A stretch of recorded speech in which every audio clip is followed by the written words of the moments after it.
نحمدہ ونصلی علی رسولہ الکریم اما بعد فاعوذ باللہ من الشیطان الرجیم بسم اللہ الرحمن الرحیم وہو الذی انشأ لکم السمع والابصار والافئدہ قلیلا ما تشکرون صدق اللہ العظیم۔ توجہ فرمائیں، سورہ مومنون 18واں پارہ آیت نمبر 78۔ اللہ رب ذوالجلال فرماتے ہیں، فرمایا وَهُوَ الَّذِي، فرمایا اللہ وہی ذات ہے، انشأ لَكُمُ السَّمْعَ، فرمایا جس نے تمہارے لیے کان پیدا کیے، وَالْأَبْصَارَ، اور تمہارے لیے اللہ نے آنکھیں بنائی، وَالْأَفْئِدَةَ، اور فرمایا اللہ نے تمہارے لیے دل بنایا، قَلِيلًا مَا تَشْكُرُونَ، فرمایا کہ بہت کم لوگ ہیں جو اس کا شکر ادا کرتے ہیں۔ دیکھیں بھائی، اللہ تعالیٰ نے آج کے درس میں یہ جو آیات ہیں ان میں ایک تو اپنی وحدانیت کا بیان فرمایا ہے اور دوسرا معاد کا، قیامت کا بیان فرمایا ہے۔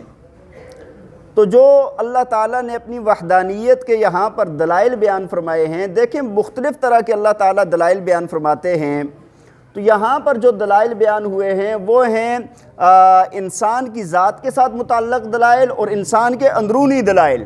جس کو انسان دیکھے، سنے، غور کرے، فکر کرے تو وہ اس بات کو ماننے پر مجبور ہو جاتا ہے کہ کوئی ذات ہے جس نے مجھے پیدا کیا ہے اور وہی ذات پوری زندگی، پوری دنیا کا نظام چلا رہی ہے۔ تو فرمایا کہ اللہ کی وہ ذات ہے کہ جس نے تمہارے لیے کان بنائے، تمہارے لیے آنکھیں بنائی اور تمہارے لیے دل بنایا۔ تین باتوں کا خصوصیت کے ساتھ تذکرہ فرمایا۔ دیکھیں کان اللہ تعالیٰ کی بہت بڑی نعمت ہے، یہ جو سماعت ہے نا، یہ سننا، یہ اللہ تعالیٰ کی بہت بڑی نعمت ہے۔ جتنا بھی علم کا حصول ہے زیادہ تر کا مدار کانوں پر ہے۔ دیکھیں بندہ سنے گا، کسی سے پڑھے گا تو تب بھی سنے گا، ویسے بھی سنے گا تو تب جا کر علم حاصل ہوگا نا۔ اللہ تعالیٰ نے فرمایا کہ بھائی یہ جو میں نے تمہارے لیے یہ آلہ پیدا فرمایا ہے نا، یہ تمہاری زندگی کے لیے بہت زیادہ اہم ہے۔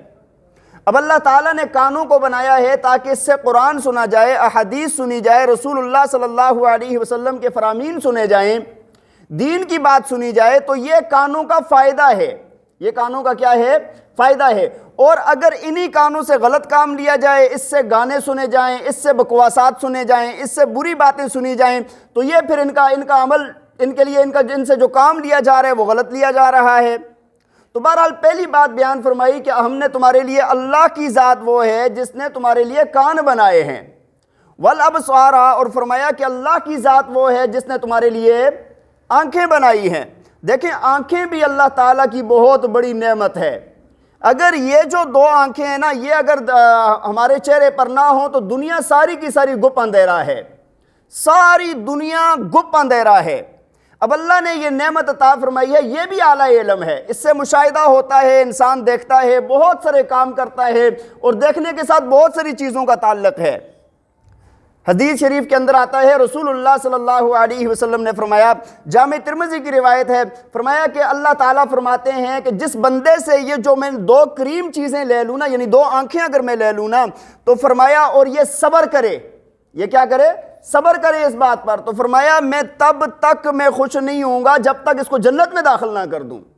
اللہ تعالیٰ کی بہت بڑی نعمت ہے بھائی آنکھیں، ہاں جی۔ تو اب آنکھوں سے بھی اگر بندہ وہ کام لے کہ جس کے لیے اللہ نے پیدا کی ہیں، تو پھر تو اس کا فائدہ ہو جاتا ہے اور انسان کے لیے اچھائی کا ذریعہ بن جاتی ہیں۔ کس لیے پیدا کیے ہیں بھائی؟ اس سے قرآن دیکھا جائے، حدیث دیکھی جائے، اس سے اچھے اچھے کام کیے جائیں، اچھی چیزیں جو جائز امور ہیں وہ دیکھے جائیں۔ اگر یہ دیکھے گا تو اس کے لیے بہت فائدے کا ذریعہ بن جائیں گی، اور اگر یہ نہیں دیکھے گا تو اس کے لیے نقصان کا ذریعہ بن جائے گی۔ اور تیسری بات فرمایا والافئدہ، اور اللہ کی ذات وہ ہے جس نے تمہارے لیے دل بنایا ہے۔ اب آپ دیکھیں دل کا ایک بہت بنیادی کردار ہے انسان کی زندگی میں، انسان کے اعمال میں۔ دیکھیں مختلف باتیں فرمائی گئی ہیں، لیکن آسان بات یہ ہے نا کہ ہمارے سوچنے سمجھنے کی صلاحیت تو دماغ کے ساتھ ہے، لیکن قوت عملیہ جو ہے، عمل کی طاقت جو پیدا ہوتی ہے، وہ دل کے ساتھ تعلق ہے۔ اس کا تعلق کس کے ساتھ ہے؟ اچھے اعمال یا برے اعمال، اچھے خیالات یا برے خیالات، اس سب کا تعلق کس کے ساتھ ہے؟ دل کے ساتھ ہے۔ اس دل کو نا ایک گوشت کا لوتھڑا نہ سمجھیں، یہ دل کوئی ایسی چیز نہیں ہے کہ بھائی ایک جسم کے اندر ایک حصہ ہے پیدا کر دیا گیا، بلکہ اللہ کے نبی نے فرمایا کہ انسان کے جسم کے اندر گوشت کا ایک لوتھڑا ہے، فرمایا اگر وہ ٹھیک ہو جائے تو سارا انسان ٹھیک ہو جاتا ہے، اگر وہ خراب ہو جائے تو سارا انسان خراب ہو جاتا ہے۔ فرمایا الا وہی القلب، الا وہی القلب، الا وہی القلب، فرمایا وہ دل ہے، وہ دل ہے، وہ دل ہے۔ وہ کیا چیز ہے؟ دل ہے۔ تو بہرحال یہ تین باتیں اللہ تعالیٰ نے بیان فرمائی ہیں، اور سورہ بنی اسرائیل کے اندر اللہ تعالیٰ نے فرمایا، اس کے ساتھ فرمایا ان السمع والبصر والفؤاد کل اولئک کان عنہ مسئولا، فرمایا اللہ تعالیٰ کانوں کے متعلق، آنکھوں کے متعلق اور دل کے متعلق قیامت والے دن سوال فرمائیں گے کہ ہم نے اس کو تمہارے لیے اتنی بڑی نعمتیں تمہیں دی تھی، تم نے اس سے کیا فائدہ حاصل کیا ہے؟ تو یہ بھی رب تعالیٰ کی قدرت کے دلائل میں سے دلائل ہیں۔ فرمایا کہ یہ اللہ کی ذات وہ ہے کہ جس نے تمہارے لیے آنکھیں، کان اور دل پیدا فرمایا، اور آگے فرمایا قلیلا ما تشکرون، فرمایا بہت کم لوگ ہیں جو اللہ کا شکر ادا کرتے ہیں، بہت کم لوگ ہیں جو اللہ کا۔ اچھا شکر گزاری کیا ہوتی ہے؟ ایک تو شکر گزاری یہ ہے نا کہ بندہ اللہ کا شکر ادا کرے زبان سے، ایک ہوتا ہے اعمال سے شکر گزاری کرنا، اپنے عمل سے شکر گزاری کرنا۔ اچھا کانوں کی شکر گزاری کیا ہوگی، آنکھوں کی شکر گزاری کیا ہوگی، دل کی شکر گزاری کیا ہوگی؟ جس مقصد کے لیے اس کو پیدا کیا گیا ہے وہ فائدہ اس سے حاصل کیا جائے۔ لوگ نہ دیکھیں، بہت سارے لوگ کہتے ہیں جی ہم مر گئے تو ہماری آنکھیں فلاں کو دے دینا، ہم مر گئے تو ہماری آنکھیں۔ اللہ کے بندو جب زندہ ہو تب نابینوں کے لیے کام کرو نا، جب زندہ ہو، جب دیکھنے سننے والے ہو، جب اللہ نے تمہیں استطاعت دی ہوئی ہے، صلاحیت دی ہوئی ہے، استعداد موجود ہے، تب آنکھوں والوں کے لیے، نابینوں کے لیے کام کرو نا۔ اس وقت تو نابینے بھوکے مر رہے ہیں، کوئی پرواہ نہیں ہے، ہاں ان کے لیے کوئی بلائی والا کام نہیں کریں گے، لیکن جب کہ مر گئے تو اس کے بعد میری آنکھیں فلاں کو دے دینا، اب کوئی فائدہ نہیں ہے، اب دینے کا کوئی فائدہ جائز بھی نہیں ہے، وہ بات الگ ہے، لیکن فائدہ بھی اب کوئی نہیں ہے۔ وہ ولید بن عبد الملک تھا نا، اس نے یہ باقاعدہ ایک اصول بنایا تھا، جو بندہ بھی نابینا ہوگا اس کو ایک خادم دیا گیا تھا، اور اس کو بیت المال سے خرچہ دیا جاتا تھا۔ یہ ہے نا خدمت، ہاں جی وہ، اور پھر ان نابینوں میں بہت بڑے بڑے علماء بنے ہیں، بڑے بڑے لوگ بڑے بڑے علم کے اعلیٰ درجات تک پہنچے ہیں۔ ایک بزرگ کا میں نے پڑھا تھا کہ وہ بہت بڑے عالم بنے، اور پھر سیرت پر اور کئی کتابیں انہوں نے لکھی ہیں۔ تو بھائی یہ جو نابینا ہیں، یا تو دنیا کے اندر رہتے ہوئے ان لوگوں کے لیے خدمت کرنا یہ شکر گزاری ہے، لیکن یہ شکر گزاری لوگ نہیں کرتے۔ وہ ہمارے ایک دوست تھے، جب میں حفظ کر رہا تھا تو ہمارے ساتھ پڑھتے تھے، نابینا تھے، وہ ہمارے ساتھ آ گئے، قاری صاحب نے میرے ساتھ بٹھا دیا کہ بھئی آپ اپنا بھی یاد کریں، اس کو بھی پڑھائیں۔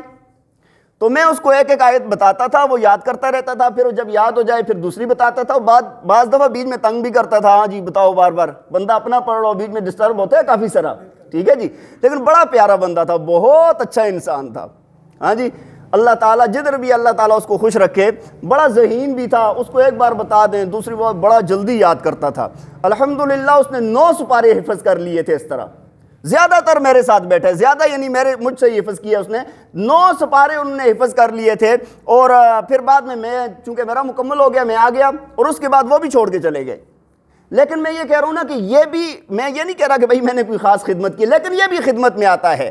اساتذہ کے پاس آ جاتے ہیں، اساتذہ ان کو پڑھائیں، اگر آپ کے ساتھیوں میں سے ہیں ان کی ایسی خدمت کریں، ان کے لیے کھانے پینے کا، ان کے لیے رہن سہن کا۔ وہ بندہ اچھا وہ کیا کرتے تھے، جراب پہنتے تھے، کبھی الٹی پہن لیتے تھے، ان کو سویٹر پہننا ہے کبھی الٹا، اب جو بندہ دیکھ نہیں سکتا اس کے لیے بڑی مشکلات ہوتی تھی، اور یہ ڈیوٹی بھی میری ہی تھی، ہاں جی، ان کو مطلب میں نے خود ہی ان کو کہا ہوا تھا بھئی جب آپ نے کپڑے پہننے ہیں، سویٹر پہننی ہے، کوٹ پہننا ہے، جراب پہننے ہیں، مجھے بتائیں آپ، ٹھیک ہے، ان کے کھانے پینے کا بھی پھر کہ کھانا لا کر ان کو دینا۔ تو بھئی ایسے کام کرنے ہیں تاکہ ان کی خدمت ہو سکے، دنیا میں رہتے ہوئے ہم ان سے کام لیں۔